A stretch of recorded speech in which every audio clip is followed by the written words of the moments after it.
Well, welcome to another edition of Te Akau TV. I'm joined today by Te Akau trainer Mark Walker. How's it going, Mark? Good, Hazy, good. Good to have you back on deck on Te Akau TV, and good to finally see some good weather around the country.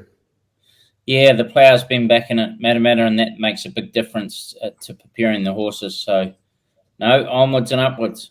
Absolutely, and we closed the book on the Hawke's Bay series there. Unfortunate, I guess, Imperatriz not making it over to Australia. How's she getting on? We'll know more tomorrow once the results are through. Fantastic. Well, moving along, I guess the other news out of the Hawke's Bay was the suspension of stable jockey Opie Bosson. He is suspended until the 9th of December, and this will be his last weekend racing. But I guess we've got some other more positive news there with the announcement of Hakeem Kamarudin coming across to New Zealand from Singapore. And I know you had a close association with him over there, Mark. Yeah, no, he's a rare talent. Not many can win the junior premiership and the senior premiership in their first full season of riding. So he's very, very talented, and he's looking forward to the opportunity of riding at a lot of different racetracks. Obviously, Singapore only has one racetrack, so he's looking forward to the challenge. So he's 24 years old. No relation to Joe, I understand. No relation, no. There you go. And I guess just quickly, when does he arrive in the country? Sunday afternoon. All Fantastic. going well. Well, he'll be put to work on Monday, I am sure. Yeah, definitely. Cool. And then I guess the other exciting news this week, which we're pleased to announce here on Te Akau TV, is the addition of top Australian jockey Joshua Parr to New Zealand riding ranks. And he's going to play, I guess, a critical part for Te Akau during Cup Week. Joshua is 35. He's ridden over 1,000 winners, including 68 stakes winners. And of course, he has had recent Group 1 success aboard Duas in the Australian Cup and Tancred Stakes. And I remember once upon a time, he ran Winks very close there for a close second with a horse called Red Excitement. Can you comment quickly on him, Mark? Oh, Reese has done well to get his services for Cup Week. Like, obviously, it's difficult to replace Opie, isn't it? So, no, we're just happy to have him in the saddle, warming it until Opie gets back in. Absolutely. Well, there you go, Joshua Parr. He'll be wearing the tangerine, and we can't wait to see him in action out there. And quickly, 3 winners over the last week. So Rotorua on Sunday, the impressive son of Satono Aladdin Kabugi. He was really impressive coming back after a bit of a layoff. Yeah, he's not a big horse, Hamish, but gee, he knows where the winning post is, so that was good. He'll improve with that as well, because he had I think he won his race last January, so he's had quite a time in between runs, so he'll improve as well. So, good effort. And absolutely, some nice races probably there for him around Christmas time, I understand. The other winners there at Tauranga on Wednesday. It's good to see Skew Whiff kind of live up to some of his potential there for Waikato Stud. Oh, yeah, she's a good filly. She's a bit cranky at the barriers, but barrier boys do a great job in New Zealand with these difficult horses, and no, she's got a big future in front of her. And fierce flight there as well, winning the second to last race. Yeah, good to see him get one over the line. It might give us confidence and get him going again, because sometimes it's amazing when a horse is a bit out of form, but they get that win again, they can string a few together. Fantastic. Well, let's kick along with the racing action for this week. So we're going to kick off there at Tarapa in race 1, the Sky City Hamilton Waikato Cup Day, 10th of December, 2-year-old. It's for the 2-year-olds in a set weight and penalty conditions over 1,000 metres. We've got 3 lining up, the first of which is Cyclonic King by Exceed Excel with Opie Bosson on board. Yeah, he's a really nice horse. He's won both his trials. It's quite a lot of depth in this 2-year-old race. I think it'll be a good form race. But he's well above average. Fantastic. And Balance of Power, another colt there by Al Manzor, has the services of Michael McNabb from Barrier 2. Yeah, he's a nice horse, and he's a really good-looking horse, and he'll be better over more ground, but I think he'll go a cheeky race. Fantastic. And race 2 there, SVS starting gates 1,200, maiden race there. We've got Caravalla drawn barrier 3, no jockey listed at the stage. Yeah, it's a bit hard getting jockeys that can ride that 54 kilo area. So we're just going to sit and wait and see who we can get maybe on the day with scratchings. Great. And race 4, the Dunstan Horse Feed Stayers, rating 83 handicap over 2,400 metres.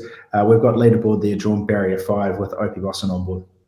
Yeah, I think he's just coming back to form. He's not a real early spring horse, but of course, if you're going to New Zealand Cup, Hamish, you've got to get the miles into them. So I think you'll start to see him find his form now.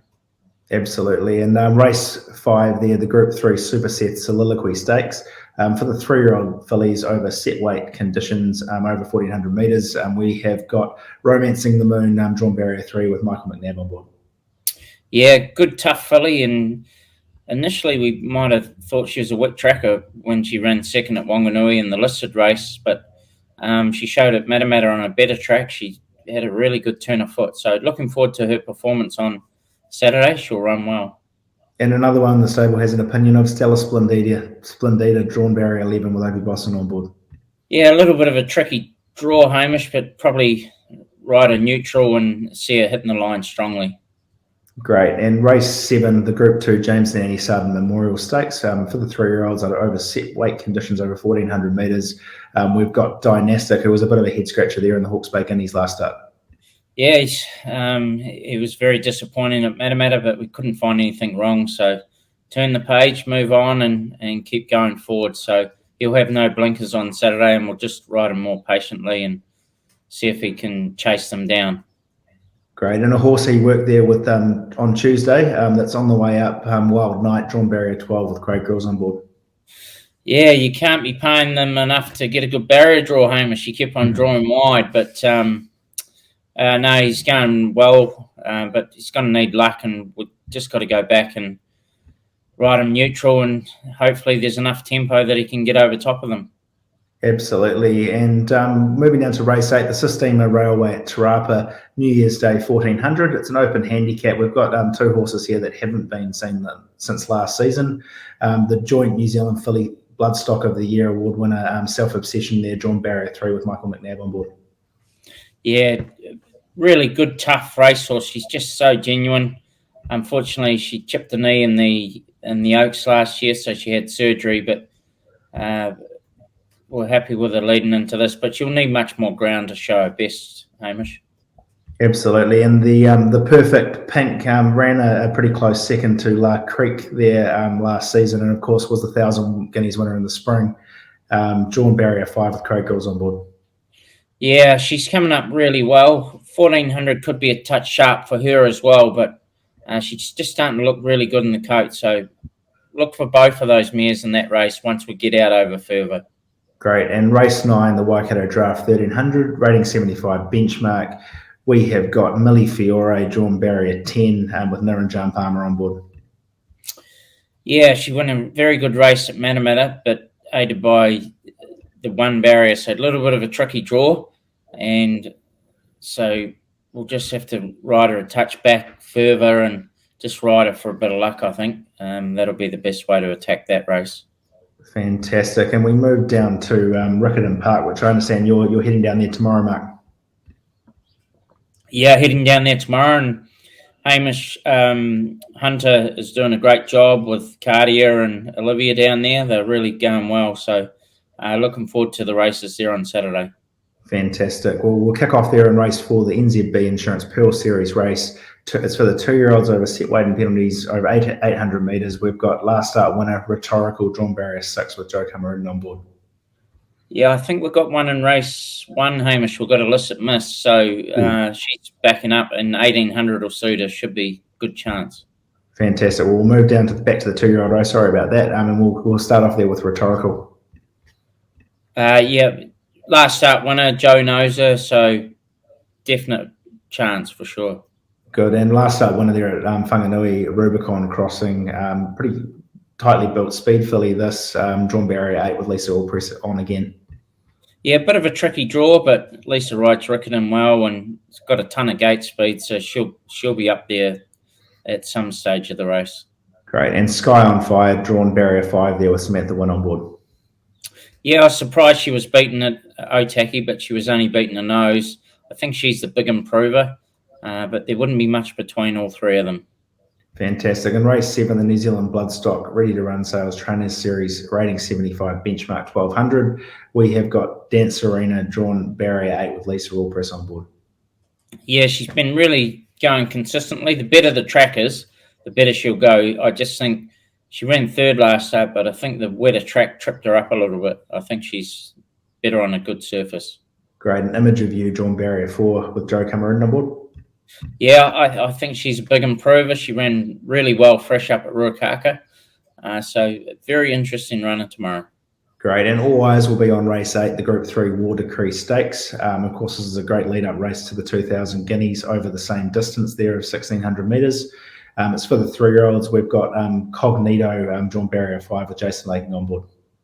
Yeah, very progressive horse, and looking forward to watching him race, especially over a mile. He's going to eat up a mile, and he's going to be hard to beat, I would think.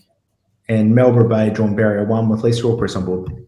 Yeah, we made a couple gear changes. He's going to wear a tongue tie and a crossover noseband, just in an attempt to get him to relax a bit earlier in his races.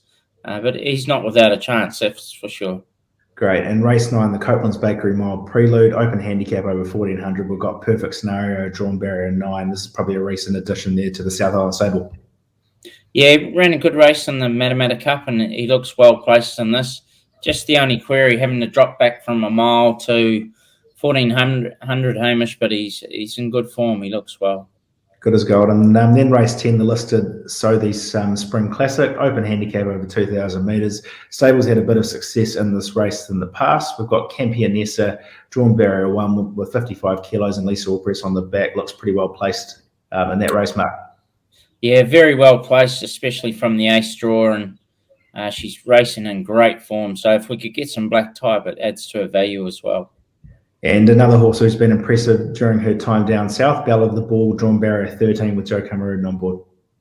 Yeah, another going really well. So this is her biggest test to date, but I think she's already run second in the war step at Riccarton over 2,000. So she's right in this if she can overcome that bad draw. Great. And race 11, the Pride's Easy Third, rating 65 benchmark. We've got Invincible drawn barrier 1. I thought this horse was lucky to not win last start. Yeah, she's going really well, and she'll eat up a mile. So another good chance on the day for sure. Cool. And that wrapped up the run for Saturday. Moving across to Sunday there at Wellington, we kick off and we've got the one runner there in race 8, the Group 3 G and Hickton Funeral Directors Thompson Handicap. It's an open handicap over the mile. We've got Marcus Aurelius, drawn barrier 9, another who ran a really good race there last start. Yeah, ran really well in the Matamata Cup, and the key to him is the better track conditions. So we'll just hope the wind gets up and gets blown at Wellington and the track dries out. It'd be a good chance. Good as gold. Well, best bet for the weekend, Mark. Who can you pin our hopes on? I think Cognito, all things going well, will be hard to beat. Fantastic. Well, there you have it. Cognito there tomorrow. All the best for the weekend's runners, Mark, and we'll catch you again next week. Thank you, Hazy.